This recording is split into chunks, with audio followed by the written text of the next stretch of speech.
Well, good morning, everyone, and thank you for this presentation I didn't deserve. I'm very pleased to be here today in Astana and to take part to this important event of discussion and dialogue promoted by President Tokayev and the Kazakh government.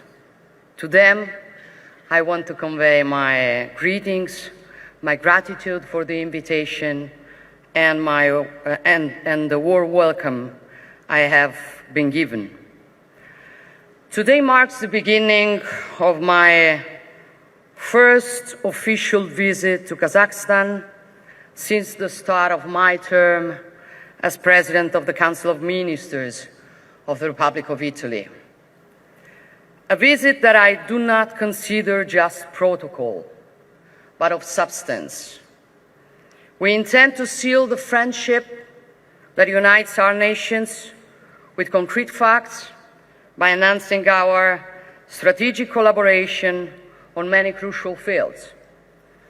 And this visit also marks a historic moment in our relations, the first summit between Italy and the 5 Central Asian nations. I treasure this event, and I wish to thank not only President Tokayev, who agreed to host it, but also President Yaparov, President Ramon, President Berdimuhamedov, and President Mirziyoyev, also for the very special time I had in Uzbekistan. I'm certain it will be a decisive moment to intensify our relations and make them even more sound, long-lasting, and strategic. And this is not a path that begins today, but one we have been pursuing together for some time. Italy was the first nation in the EU to decide to invest in relation with Central Asia and its individual member nation, launching a permanent format in order to share ideas. We have shown the way, and our example has indeed led the path, as proven by the first EU Central Asia Summit last April, which not surprisingly elevated the relations between the region and the European Union to a strategic partnership. We are proud of this choice, since the capacity to create bridges and opportunities for dialogue by exploring avenues that others have not had the courage to pursue is in the DNA of Italian people. This is a legacy we learned from one of the most famous Italians in history, Marco Polo, who centuries ago crossed these lands to reach the farthest borders in the then known world.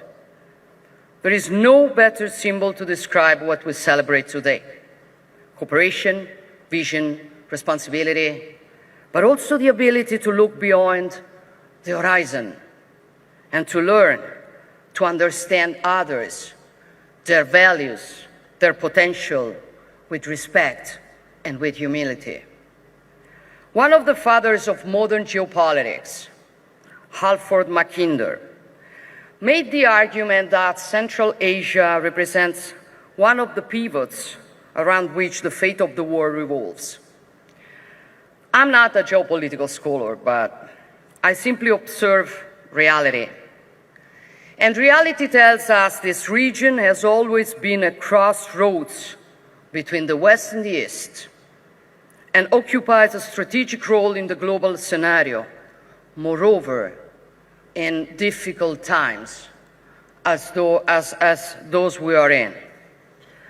Central Asia has always been a bridge. The transformations and changes this part of the planet has undergone over the centuries have made it what it is today. The hinge between 2 continents, the point of contact between Europe and Asia, the junction between worlds that once were very distant but now are more interconnected than ever. And I know what it means. For I say this as an Italian, as a daughter to a nation that occupies a pivotal position between Europe and Africa, at the very center of that global Mediterranean that casts its relevance far beyond its own geographic space. So I believe there is no better place than here to ponder the connections that bind us and those we can build without fear of going beyond the patterns to which we have been accustomed. That is why new opportunities of cooperation can be created, even among, maybe moreover among, partners who are seemingly far apart and have profoundly different histories. Partners who, however, are capable of seeing the chessboard as a whole and not just a single quadrant that apparently concerns them most closely. This is Italy's approach, and I know it is also your approach, in the direction of a truly global interconnection from Asia to Europe, from the Mediterranean to the Indo-Pacific. But if we really want to shape the future, as the title of this forum invites us to do, we must have the courage to look beyond our geographical boundaries and pave new paths.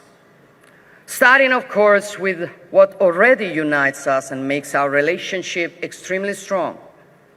I'm thinking of the energy sector, where our cooperation can help make a difference, both in the more traditional and the more innovative fields, in line with that technological neutrality principle that we are committed to affirm to secure sustainable economic and social systems. I'm also referring to critical raw materials, where our collaboration aims to generate shared benefits and mutual opportunities. I'm not forgetting environmental challenges, as the one in which we are at the forefront of regeneration efforts in the Aral Sea, heritage that it is our task and duty to protect.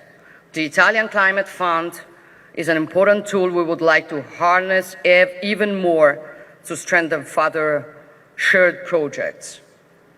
Our interconnections also look to digital and physical infrastructures, of which the middle corridor is probably the most promising and fascinating challenge. We strongly believe in enhancing this project, which is at the core of the strategic partnership initiated with the EU in Samarkand, and can make a significant contribution to supply chain security and stability, both to and from Europe. The interdependence of our destinies is a fact. Even when we are called upon to jointly defend our security, the security of our citizens, the security of our people, we must continue to join our efforts also to fight terrorism, dismantle transnational criminal organizations that profit from drug, arms, and human trafficking.